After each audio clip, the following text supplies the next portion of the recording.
She said, you shouldn't feel bad making money off of this because you're putting your time, your effort, your heart into it. And so you should feel comfortable taking money for it and making it kind of a side gig that is financially in your favor.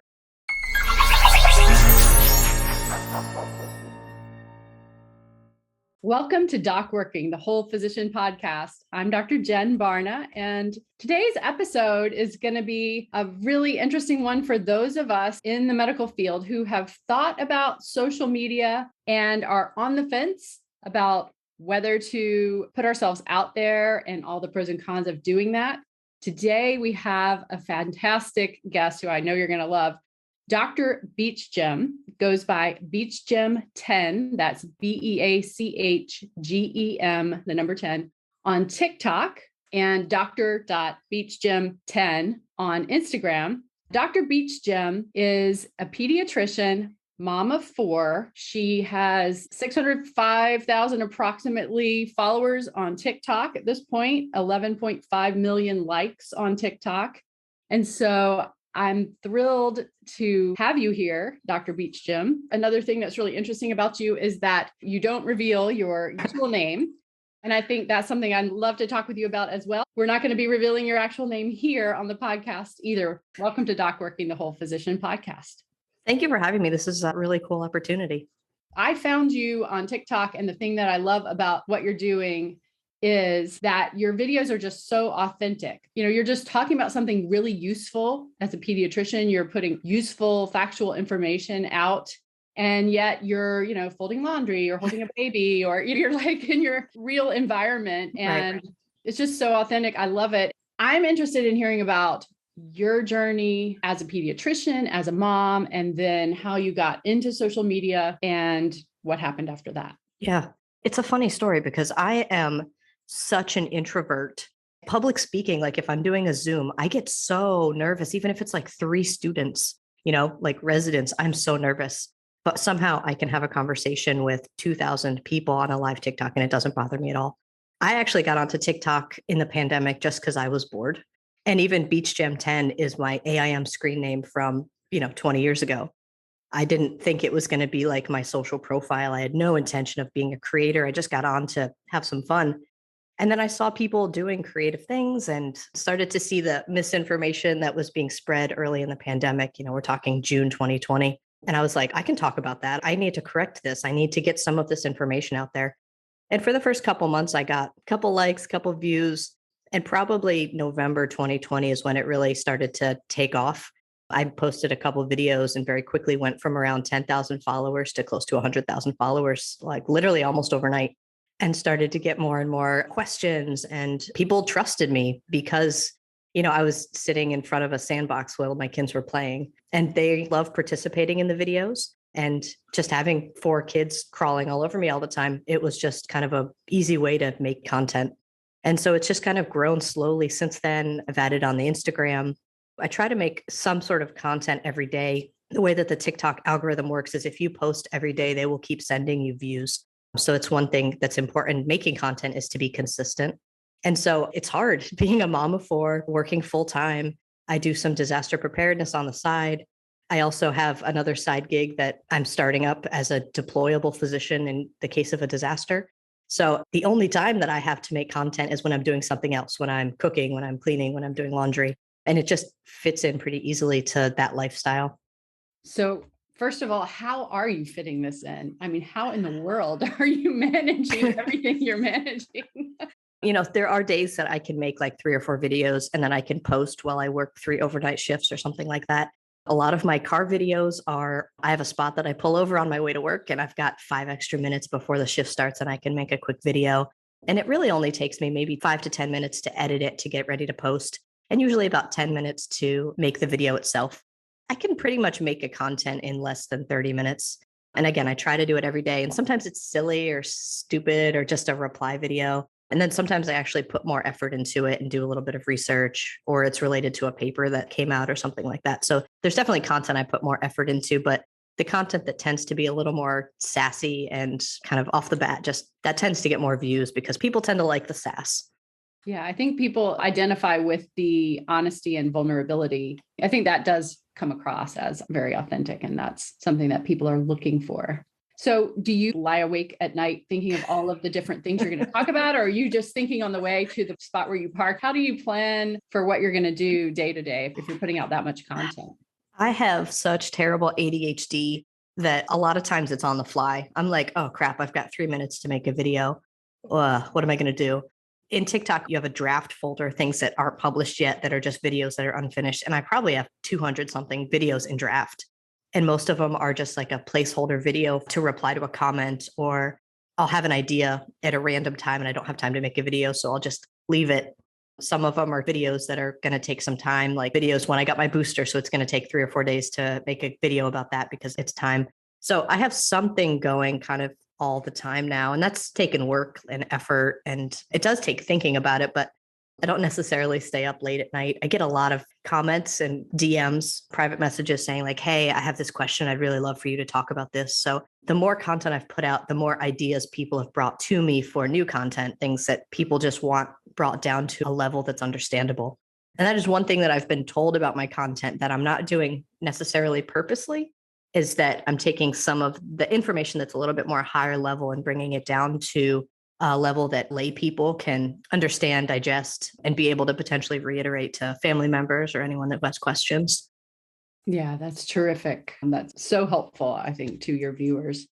And how do you balance the mom physician side of things? We've had some episodes recently where we've talked about women and how in a lot of relationships, traditionally, we're taking on more of the emotional and planning side and all of the time that it takes to do the interaction with extended family and the planning of the kids' activities. And even when you have a good situation where you have partners who are trying to balance that, that often one partner will take on a larger part of that. And I'm curious how that has worked out for you and how you've found a way to integrate it all. Being an ER physician, and we had kids very young. I'm married. I have a husband. Our first child was born when I was in medical school, second in residency, third in fellowship, fourth as an attending. He has basically learned how to be a single dad. And so it sounds weird to say, like, my house functions without me present very well. If I work a bunch of night shifts, he's able to take care of everything and it's not a big deal. So I'd say he almost takes on the burden of a lot of those things, which makes it easier for me to have a side gig.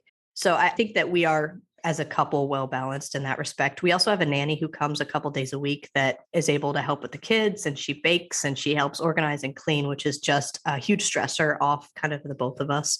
And it gives us each time to, my husband can do his work, I can go run some errands or go shop. So I think we have a really good support system in place that allows me to have, an extra 30 minutes a day that I can go take care of what I need to. And I honestly feel like TikTok and being on social media has been a coping mechanism for me getting through the pandemic and dealing with the stuff that you see as a pediatric ER doctor. So being able to have a couple minutes to cope and do my mental health stuff a day is not quite, but it's almost a priority in the day. Like, hey, I'm going to go make a video. And my husband's like, cool, you go do you. I'll take care of all this. No big deal, which is super helpful. Absolutely. And I do think you bring up a great point, which is that as women begin to identify and narrow these gaps, and men take on more, they are finding that they also need time for wellness and they want to be part of their family lives and they want to balance work. And I feel like in the medical arena that we need to sort of shift the way things have been done traditionally to accommodate both men and women who are acknowledging that they want to participate in their lives outside of medicine as well as fully participate as physicians. So it sounds like you guys are terrific role models for that. And you mentioned something else that I thought was really interesting when we first started speaking, which was that you consider yourself an introvert. And I consider myself an introvert too. And I'm fascinated how many physicians have told me that about themselves. Like, I just thought that about myself. I didn't realize so many colleagues felt that way until I started doing this and talking with physicians all over the country. So many people tell me that they feel that they're an introvert. And I think it's really interesting that you found social media to be an outlet. You hear actors say that often too, like, oh, I'm an introvert, but you would never guess that by seeing the roles that they play. And I wonder if you see that analogy in terms of your role in social media versus your private life. I would actually say, like, from TikTok, I have no idea where that comes from. It just works the way that it works. But I will say I'm definitely an introvert. But when I'm at work, my colleagues will say, you're not an introvert. It is kind of like playing a role. I feel like when I step into the hospital, I'm stepping into my role as a physician. And as such, I need to be more extroverted to do what I have to do to be able to advocate for my patients, to be able to control the room, during a code or resuscitation. So maybe I had practice not being an introvert through work, and that's worked through TikTok and social media. I honestly have no idea, though. It's such a weird kind of phenomenon for me to be able to communicate in this way with certain people, like on TikTok and social media. Well, and I do think that physicians all are leaders. I suppose there is a specific type of leader, which might be an introvert outside of when they're in their leadership role. And I think that's interesting that you point that out, because that's an excellent, excellent point. We all have to step into a leadership role when we're at work.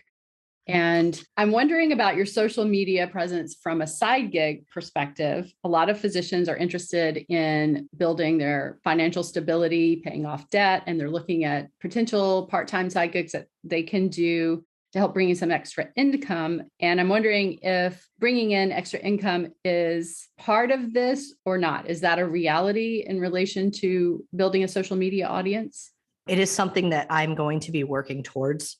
TikTok is the absolute worst when it comes to financially incentivizing videos and stuff like that. It's literally like pennies for 10,000 views. So I am in the creator fund for TikTok. I'm not monetizing Instagram or Facebook or YouTube at this point, but that is something that I would consider working towards. YouTube is actually the best when it comes to being a financial support mechanism for making your videos. And I will say, I had a talk with one of my friends named Stephanie as I was getting into this. It was a year ago, December. And she said, you shouldn't feel bad making money off of this because you're putting your time, your effort, your heart into it. And so you should feel comfortable taking money for it and making it kind of a side gig that is financially in your favor. For the first year, I was just kind of like letting it go. But now it's something that I'm going to be working towards more as a side gig to develop more options. And as that, I will have to branch out and get onto YouTube and get onto other platforms to get myself out there more. Because with just TikTok, it's literally nothing. It doesn't do much. It's 75 cents a day or something along those lines, which is fine. Again, I'm doing it for fun, but moving more toward a side gig, I will have to do some expanding and stuff like that. But I do think it is a possibility in the future to kind of grow in that direction. That's really interesting. I think similarly, people think perhaps that podcasting would be a way to have a monetized side gig. And I can say for most people, in and of itself, Right. It's not. It's fun. And it's a wonderful way to meet really interesting people. But as far as if you want to put your time into something that's going to pay at the end of the month, it's probably not podcasting. And sounds like maybe not social media, although it depends on what purpose you have behind it. And if you're trying to do it to grow your presence as a physician for your own practice, then that may be something that would be helpful in marketing, I suppose. Yeah. As an ER doctor, it doesn't matter at all for me because my patients come in as they need to, and growing my practice doesn't really work in that regard. I do also have a Patreon, which is another financial opportunity if you have something to offer people on more of a one-to-one or group basis. And so I do kind of Zoom sessions twice a month with Patreons. And instead of when I get onto TikTok, it's between 500 and 5,000 people that I'm talking to on a live session. Whereas if I do a Patreon, there's 20 people and they're able to communicate with me more kind of on a one-on-one basis or a 20-on-1 basis, but they're able to ask questions, we're able to communicate. And so I have found other ways to monetize in that regard, which is helpful. And again, it's something to grow into, but I'm definitely not there yet. When you have the smaller Patreon groups, what are some of the topics that you discuss? I'll be honest, a lot of times it's like the exact same content that I'm making on TikTok. So, hey, I just had COVID. When can I get my booster? There are some people that say, I've had these medical problems, do you have recommendations on which ways to go to get it further evaluated and stuff like that? And of course, I start the session by saying, I'm a doctor, but not your doctor. I can't give you any medical advice, but we can talk generally about things. So it's just kind of general conversation. There's nothing too crazy, asking about, would something be normal as a symptom of long COVID or something like that? It's been a year now that I've been doing that. And so I'm getting to know these people individually too, which is a really cool opportunity because they're awesome people and they're from different states all over the country, different backgrounds. And it's just been a really neat opportunity to get to know people like that too. What a fantastic idea and very creative approach to reaching people and also building a community. Yeah. I love what you're doing. And I really look forward to following you further and staying in touch and collaborating. And Dr. Beachgem10, please tell us how people can find you if they're interested in learning more or maybe joining your groups. I'm on TikTok as Beachgem10. I'm on Instagram as Dr. Beachgem10. Same thing on Facebook, Dr. Beachgem10, and YouTube, Dr. Beachgem10. And my Patreon can be found linked through my TikTok or my Amazon profile. Terrific. Thank you so much for joining me today on Doc Working, the Whole Physician podcast. Thank you so much. This was really awesome.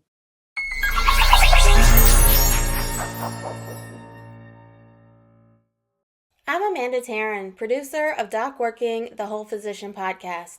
Thank you so much for listening. Please don't forget to like and subscribe and head over to docworking.com to see all we have to offer.